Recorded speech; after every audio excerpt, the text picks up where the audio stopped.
Hi everyone! Welcome to Justme Norsky channel. Ngayon po ay gagawa tayo ng cassava cake.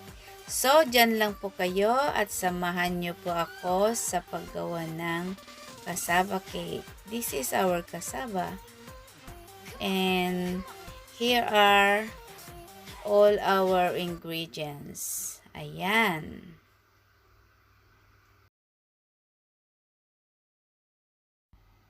Ayan, i-grate na natin ang ating cassava. Medyo mahirap pero tiyaga-tiyaga lang. Kasi pag hilig mo talagang magluto, kahit ano man yan, kahit mahirap, okay lang, 'di ba? Kasi lahat ng ginagawa mo, you must have to love it para masarap ang iyong lulutuin. Samahan ng love, 'di ba guys?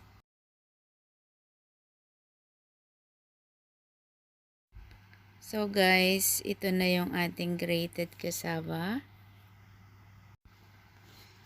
And then, we need to squeeze the cassava resin. Kasi, minsan, mapait yung dagta. We call it cassava resin. Ayan. Tignan nyo na lang po yung meaning sa dictionary. Tapos na po natin yung ating mga ingredients. Let's combine all our ingredients, guys. First thing we put is ang ating coconut.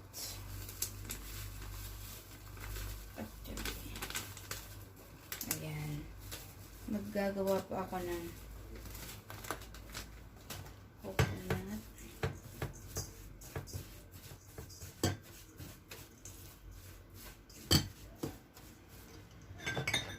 Sugar. Konti lang, bali 1/4 lang na sugar.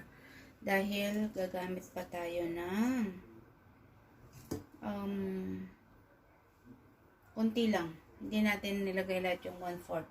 Kasi lalagyan pa natin ng condensed milk. But it depends to your taste.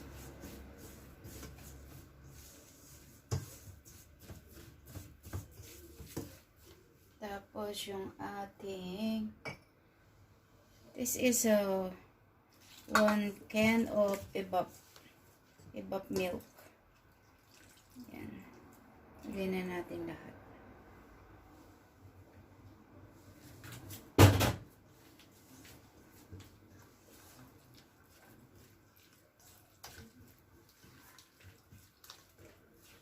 Paghalo-haloin lang po natin.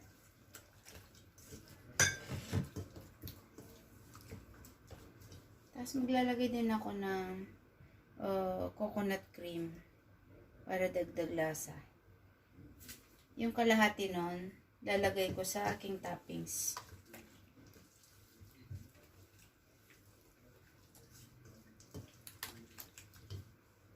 Tapos, ating milk. Kalahati din. Kasi toppings po natin yung kalahati. Together with the coconut cream.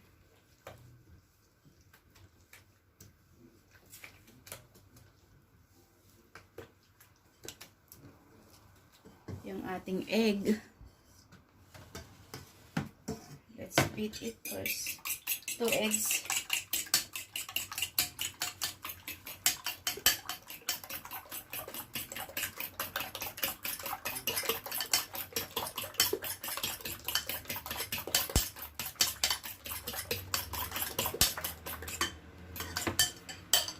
Mix here.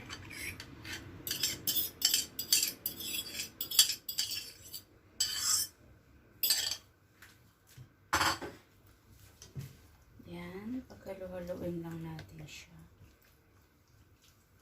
Add some vanilla extract. Now add our soap and butter. Actually, I melt it before, but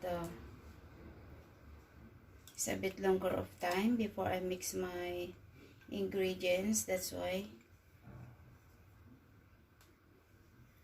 it's getting...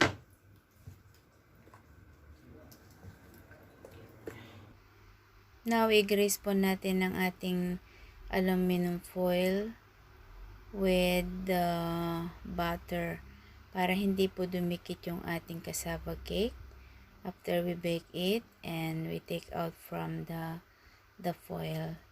It's easy to take out if there is a butter in it. Now, i-transfer na natin ang ating mixture, cassava mixture, sa ating prepared aluminum foil baking pan. Let's divide it equally.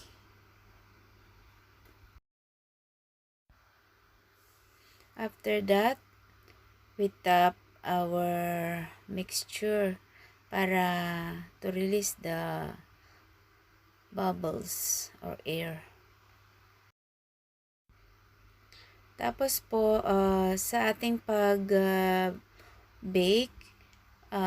maglagay po tayo ng water in the bottom para i-steam siya. For the oven must be preheated first before we put our cassava mixture and set it for 180 degrees. Cook for 45 to 1 hour. This is coconut cream and the condensed milk mixture for our toppings. Ayan. Let's cook first our cassava cake, and then in a halfway cook we will put this on top. Ayan, luto na yung ating cassava cake.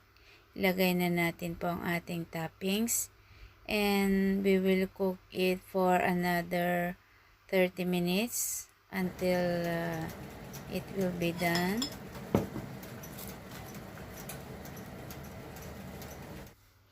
So ayan guys, here now our finished product of cassava cake. Ayan, I think it's well done. It looks yummy. And prepare your coffee and we will have our afternoon tea for our cassava cake. Ayan. So guys, thank you for watching Justme Norsky channel. If you like my content, please comment below and subscribe. Thank you. Bye.